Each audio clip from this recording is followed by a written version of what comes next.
সবুজে সাজাই বাংলাদেশ স্লোগানকে ধারণ করে গত বছর বৃক্ষরোপণ কর্মসূচি করে দেশজুড়ে ব্যাপক সাড়া জাগায় প্রকৃতি ও জীবন ফাউন্ডেশনের প্রকৃতি ও জীবন ক্লাব। এরই ধারাবাহিকতায় জলবায়ুর ক্ষতিকর প্রভাব মোকাবেলায় এবারও বৃক্ষরোপণ কর্মসূচি করছে প্রকৃতি ও জীবন ক্লাব। ঝিনাইদহে বৃক্ষরোপণের পাশাপাশি এলাকাবাসীর মাঝে বিরল প্রজাতির গাছের বীজ বিতরণ করা হয়েছে। শেখ সেলিমের তথ্য, ভিডিওচিত্রে সাবরিনা হাসানের রিপোর্ট।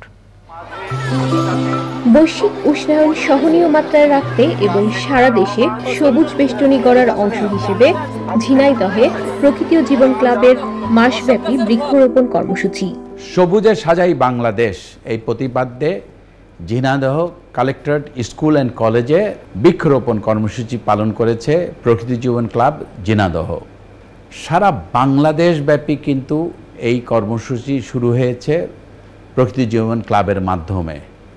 আমরা ফলদ, বনজ, ঔষধি গাছ যত বেশি লাগাবো ততই কিন্তু বাংলাদেশটা ভালো থাকবে। বাংলাদেশের যে উষ্ণতা, সেই উষ্ণতা প্রশমিত হবে। শুধু ঝিনাইদহে না, ঝিনাইদহ ছাড়াও অন্যান্য জেলা এবং যেখানে যত পতিত জায়গা আছে সেখানেই কিন্তু আমাদের বৃক্ষরোপণ করতে হবে। আজকে কিন্তু আমরা এই সারা বিশ্বে যে উষ্ণায়ন হচ্ছে, এই উষ্ণায়নের মূল কারণেই কিন্তু আমরা বৃক্ষ নিধন করে ফেলছি এবং আমরা কিন্তু নানা ধরনের বৈরী কর্মকাণ্ডের মাধ্যমে আমাদের এই উষ্ণতাকে বাড়িয়ে ফেলছি। তো সেটাকে যদি প্রশমিত করতে হয়, বৃক্ষরোপণের কোনো বিকল্প নেই। আসুন আমরা সবাই মিলে বাংলাদেশটাকে সবুজে সাজাই।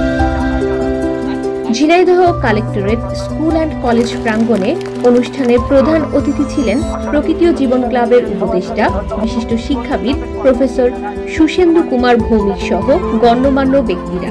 যারা গাছ নিয়েছে তারা এর সদ্ব্যবহার পরিচর্যা করে আমাদের এই বাংলাকে আবার সেই শ্যামলী বাংলায় বা আমাদের শস্য শ্যামল বাংলায় রূপান্তর করবে তারা। শিক্ষার্থীদের মাঝে গাছের চারা ও বীজ বিতরণ সহ বৃক্ষরোপণের গুরুত্ব ও এর যথাযথ পরিচর্যা সম্পর্কে ধারণা দেন অতিথিরা। প্রত্যেকটি বাড়ি আঙিনে একটি করে ফলজ গাছ কিংবা বনজ গাছ পৌঁছে দেওয়ার চেষ্টা করছি যেন সঠিক পরিচর্যায় সেই গাছটি বেড়ে ওঠে। বৃক্ষ আমাদের শুধু ছায়া দেয় না, অক্সিজেন, ফুল, ফল সহ প্রকৃতির ভারসাম্যের ক্ষেত্রে বিশাল ভূমিকা রাখে। একটা গাছ লাগাবো, এর থেকে আরো সবাই দেখবে, তারাও আরো গাছ লাগাবে। বনায়নের যে কর্মসূচি সেটাই আমরা তাদের হাতে তুলে দিতে পেরেছি। গরমের সময় বৃক্ষর প্রয়োজন হয়, ঝড় বৃষ্টি বৃক্ষতে আমাদের অনেক উপকার করে।